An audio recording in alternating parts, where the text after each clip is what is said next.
Welcome sa Dries TV. Kung interesado ka sa ganitong news, huwag kalimutang isubscribe ang ating YouTube channel. Maraming salamat! Welcome back again sa ating YouTube channel mga kakimpaw, and sa update nating ito, ang pag-uusapan natin ay tungkol sa mga importanteng kaganapan kina Kim and syempre kay Paula Avellino.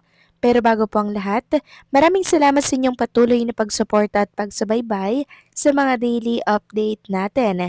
Kaya naman bilang pasasalamat, narito po ang ilang napili kong komento patungkol ito sa naging previous update. Unang komento mula po ito kay Ginang Norma Dayag. Sabi niya, let's put our finger cross na sila Nakos y Paolo will fool Kimi, then God is the one who will give what is due to Paolo. There's totoo ba na magkasama silang dalawa sa flight papuntang Cebu? We'll love it so that Paolo will safeguard Kimi in her journey to Cebu. Viva Niño Jesus.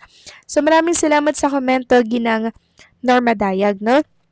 So yes, mga kakimpa, once na niloko po ni Paolo Avellino, si Chinita Princess, alam nyo na po ang gagante kay Paolo Avellino. Kasi si Kim Chu, sobrang bait niya, 'di ba? Hindi siya karapat-dapat niloloko, and kahit sinong babae hindi naman po dapat lokohin, 'di ba? And si Kim, talagang hindi niya deserve na maloko or iwanan po ng isang lalaki kasi wala nang hahanapin pa kay Chinita Princess. Lahat nasa kanya na. Kagandahan, bonus na lang 'yun. Pero yung ugali talaga ni Kim Chu, mga kakimpaw, yung maipagmamalaki talaga natin, 'di ba? At si Kim Chu lang po, mga kakimpaw, ang meron nun. Napaka-rare ng babaeng may katulad ng ugali ni Chinita Princess. Bonus na lang yung kagandahan ni Kim, 'di ba? Kaya sana wag lokohin or sakta ni Paula Avellino ang sang Chinita Princess. Pagkos ipagdasal na lang natin, mga kakimpaw, na itong si Kim and Paolo forever na, 'di ba? Pangmatagalan na po. Tungkol naman sa flight po ni Kim and Paula Avellino papuntang Cebu, wala pa po tayong balita tungkol dyan, ginang Norma Dayag, pero hopefully magkasama nga sila. So baka mamaya wala na naman po tayong makita na nasa airport sila together or merong umalis. 'Di ba, sa kanila magugulat na lang tayo, nandun na pala silang dalawa sa Cebu, 'di ba? Ganyan naman lagi si Kim and Paolo Avellino, 'di ba? Talagang grabe silang mag-ninja, hindi po sila nakikita, mga kakimpaw.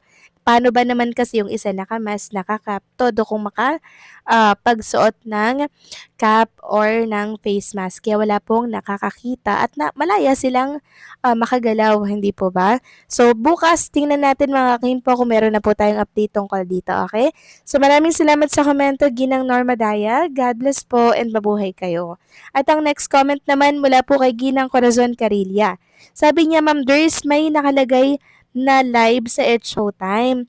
Super ganda ni Kim Chu, Ma'am Ders. Ibig sabihin maalaga si Paula Avellino sa kanya. Ipag-pray na lang natin sila na nasa mabuting kalagayan silang dalawa lagi. Thank you so much, Ma'am Ders, sa mga mabubuting comment mo sa Kim Pao Forever.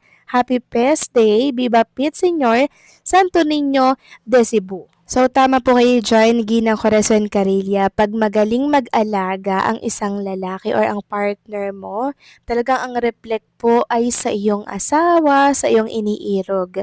Like Chinita Princess, mga kakimpaw, tingnan nyo. Sobrang blooming po siya lagi-lagi dito sa It's Showtime. Lagi po siyang masaya kasi ang nag-aalaga kay Chinita Princess ay si Paolo. Si Paolo, mga kakimpaw, na kung saan talaga namang love na love ang Chinita Princess natin. At ipag-pray natin sila lagi, mga kakimpaw, na sila na po ang magkatuluyan at maikasal sa simbahan. Wala pong masamang ipagdasal natin ang ating kagustuhan, mga kakimpaw. Okay, gabi-gabi. So maraming salamat sa komento, Ginang Corazon Carilla. God bless po and babuhay kayo. So ito na nga, pag-usapan na natin, mga kakimpaw, ang mga topic po na nakalap natin sa gabing ito, at tunahin na nga nating pag-usapan ang tungkol dito sa until now ay pinag-uusapan sa mundo ng social media. Walang iba kundi po ang outfit nga ni Kim Chu sa It's Showtime. Sabi dito ng isang fan, just woke up scrolling here on X and then nakita ko look ni Kim Chu today. Sobrang ganda mo, can't stop scrolling and liking all of your photos and video. Then sabi naman ng isang fan, naku Kimi, lahat ng nasa timeline ko, Sabi nila, pang Miss Universe ang atake ng gown mo. Pati yung ayos mo, sobrang ganda mo talaga. As in, paganda ka ng paganda talaga. Kaya tama yan, cameraman, focus mo sa Pretty Living Barbie doll na yan.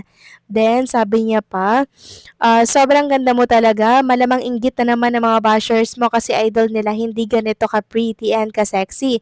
Very simple, pero elegant na titigan talaga.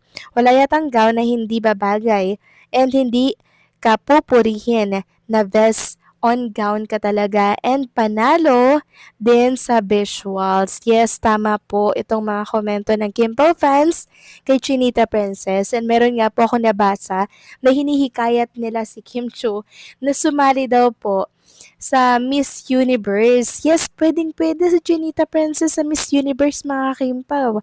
Sa beauty, sa sexy niya, 'di ba? And syempre, sa mga tanong magaling din naman po si Kim Chu, 'di ba? Sumagot. Kaya why not i-push natin si Kim Chu bilang Miss Universe? 'Di ba mga kakimpaw? Pwedeng-pwede kasi ang ganda niya talaga. Kanina, tinititigan ko siya parang pang Miss Universe yung atake ni Chinita Princess. Bakit kaya hindi siya sumasali? Samantalang next topic naman tayo, pag-usapan natin mga kakimpaw, itong nadaanan ko po sa mundo ng social media na si Chinita Princess pala inaluha or naiyak backstage kanina habang tumutugtog po yung kanta ni Jolina Magdangal na Kapag Ako Ay Nagmahal. Sabi nga dito sa post ng isang page, Kapag Ako Ay Nagmahal by Jolina Magdangal, Kimi was kept crying at the closing of the show. Tapos nakita daw po ni Vice ganda, sabi ni Vice, bakit ka umiiyak?